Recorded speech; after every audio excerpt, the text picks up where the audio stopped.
China থেকে এসেছে আমার ভাই উন্মন। আর সে এসেই বলতেছে যে তোর ছেলে হয়েছে, তুই কিন্তু মিষ্টি খাওয়াস তাই। আমি তাকে বললাম চল মিষ্টি খাওয়াই।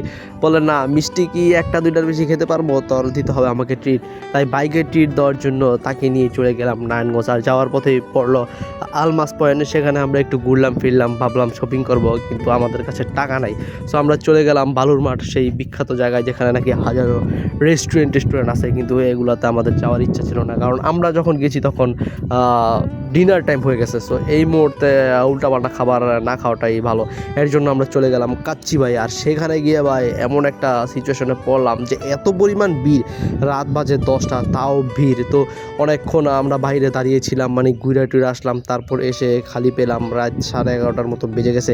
তখন আমরা অর্ডার করলাম আর আমাদের জন্য খাবার রেডি হচ্ছিল, তারা আমাদের প্লেট দিয়ে গেছে। এই ফাঁকে উন্মন তার হাতটা ধুয়ে ফেললো।